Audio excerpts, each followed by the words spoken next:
अस्सलाम वालेकुम। इस वीडियो के अंदर मैं आपको बताऊंगा कि जेडीएम कार्स जैसे कि मीरा उनका जो फ्यूल एवरेज होता है उसको कैसे रीसेट किया जाता है। नॉर्मली उनके अंदर क्या प्रॉब्लम्स आते हैं और प्रैक्टिकली मैं आपको बताऊंगा कि अगर आपको भी फ्यूल एवरेज का प्रॉब्लम है तो आप अपने फ्यूल एवरेज को कैसे ठीक कर सकते हैं जस्ट रीसेटिंग द मीटर। और मैं मीटर रीसेट करने का तरीका भी आपको बताऊँगा। So keep watching. मैंने कई दफ़ा सुना है कई लोगों से कि मीरा या दूसरी जो जेडीएम कार्स होती हैं उनका जो पेट्रोल एवरेज बताया जाता है वो असल में होता नहीं है उनका पेट्रोल एवरेज। और यही चीज़ जो है ना मैंने स्टार्टिंग के अंदर भी जो है ना वो अपना महसूस की थी कि जो पेट्रोल एवरेज जैसे कि फॉर एग्जांपल 20 किलोमीटर्स पर लीटर है या 20 से भी ऊपर किलोमीटर्स पर लीटर की एवरेज बताई जाती है, but when it comes to looking at the meter तो वो जो आपकी रीडिंग होती है वो मीटर शो नहीं कर रहा होता।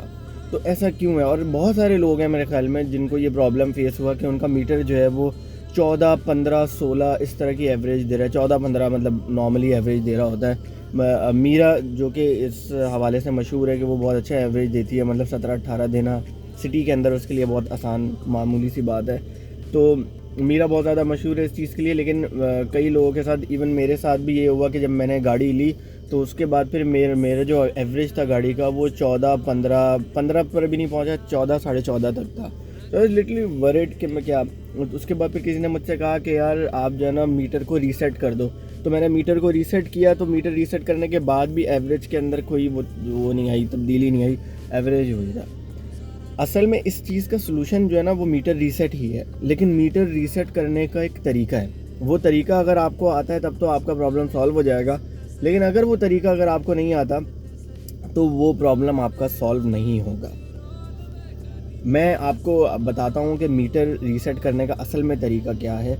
और अगर आपके पास इंजन में अगर कोई मसला नहीं है तो फिर मीटर जो है वो रीसेट करने से प्रॉब्लम सॉल्व हो जाएगा। हाँ, अगर इसके बाद भी प्रॉब्लम सॉल्व नहीं होता इसका मतलब है कि कुछ आपको जो है ना वो ट्यूनिंग की ज़रूरत है। बहुत सारे वजूहत हो सकती हैं। एक तो ये कि फिर आप ऑयल चेंज करवाएं, ऑयल फ़िल्टर को चेंज करें, क्योंकि मैंने ये सारी चीज़ें कर ली थी। एयर फ़िल्टर को चेंज किया था, फिर भी कोई फ़र्क नहीं पड़ा ऐसा।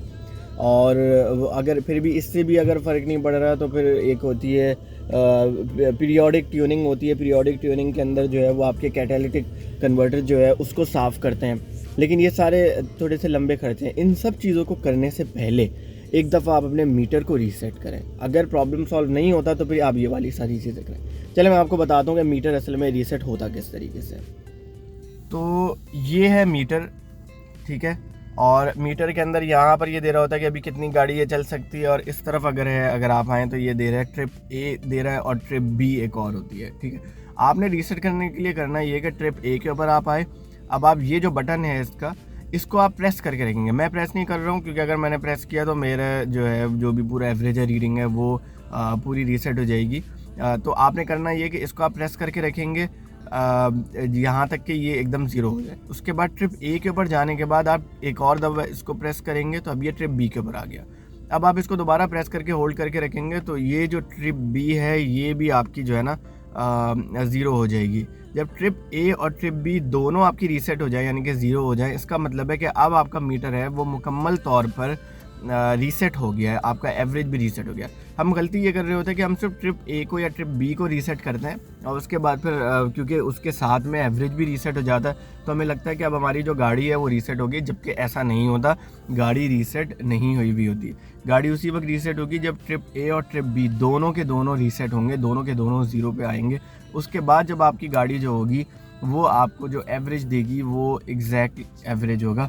लेकिन वक्त के साथ साथ क्योंकि वो ओवरऑल एवरेज दे रही होती है तो वक्त के साथ साथ वो एवरेज फ्लक्चुएट करता रहेगा। अच्छा, इस एवरेज करने से मुझे ये वाली बात भी समझ आई कि असल में गाड़ी जो एवरेज दे रही थी वो मुझे यही दे रही थी इस वक्त, जैसे कि मुझे 17.4 का एवरेज दे रही है और ये हर रोज़ एवरेज जो है वो 1 या 2 पॉइंट्स बढ़ रहा होता है। इसका मतलब ये कि 7.4 नहीं है, एक्चुअल में 7.4 से ज़्यादा है ये। और अगर क्योंकि मैं हाईवे की मेरी नहीं होती इतनी ज़्यादा ड्राइव, अगर मैं वहाँ पर लेकर जाऊँ और अगर मैं 500-600 किलोमीटर्स अगर मैं हाईवे के ऊपर चले जाऊँ तो यकीन करें ये एवरेज आराम से 20 से ऊपर बहुत आराम से निकल आएगा। तो एवरेज असल में आपको ये गाड़ियाँ उतना ही दे रही होती हैं जैसा आपने सुना होता है 20 के करीब। असल में हमारी ड्राइव जो है वो क्योंकि सिटी की होती है इस वजह से वो ओवरऑल एवरेज की वजह से हमारा एवरेज इस तरह का ख़राब शो हो रहा था, लेकिन जब हम जैसे ही हम रीसेट करते हैं गाड़ी को तो हमें एग्जैक्टली एवरेज देना शुरू कर देती है। तो ये जो तरीका था ये मैंने आपको बताया कि मीटर रीसेट करने का क्या तरीका है। इस तरीके से जब आप करेंगे, आप ट्रिप ए और ट्रिप बी दोनों को जब आप रीसेट करेंगे और उसके बाद फिर आप चलाना शुरू करेंगे तो मीटर आपका एक्चुअल के अंदर रीडिंग देना शुरू कर देगा। और उसके अंदर भी एक टिप ये है आपके लिए कि आप कोशिश करें कि स्टार्टिंग का जितना ज़्यादा टाइम है आप वो एक अच्छी कम ट्रैफिक वाली सड़क पे गुजारें। फॉर एग्जांपल आप हाईवे के ऊपर लेकर जाएं, या फिर आपको अगर मीटर रीसेट करना है तो आप कोशिश करें कि आप वीकेंड्स के दौरान जो है ना वो मीटर रीसेट करें। जैसे कि फ्राइडे को आप कर लें, क्योंकि फ्राइडे, सैटरडे, संडे ये दिनों के अंदर ट्रैफिक थोड़ा सा कम मिलता है, तो आपकी गाड़ी को थोड़ा ज़्यादा मौका मिलेगा कि कम ट्रैफिक के अंदर चलने का, क्योंकि जितना कम ट्रैफिक के अंदर वो चलेगी उतना अच्छा उसका एवरेज जो है ना वो बनता रहेगा। और याद रखिए हमेशा गाड़ी जो देती है वो इंस्टेंट एवरेज नहीं दे रही होती। अब जो मॉडर्न गाड़ियाँ आ रही हैं उनमें है, वरना ये है कि अगर आप 2016, 17 या उससे पीछे अगर चले जाएँ तो उनके अंदर इंस्टेंट एवरेज वाली चीज़ नहीं होती थी, वो ओवरऑल सारी चीज़ों का निकाल के एवरेज दे रही होती थी। तो उसके अंदर फिर ये होता है कि अगर एक दिन आपने बहुत अच्छी राइड की, आपका एवरेज अच्छा है, लेकिन दूसरे दिन आपकी अगर ख़राब राइड है, ट्रैफिक के अंदर अगर आप फंसे हैं, तो आपका जो एवरेज आएगा वो दोनों राइड्स को मिलाकर आएगा। तो इस वजह से जो है ना हर राइड आपकी मैटर करेगी। तो ये चीज़ें बस देखने की ज़रूरत है। आई होप कि ये चीज़ आपके लिए हेल्पफुल साबित होगी। Until next time.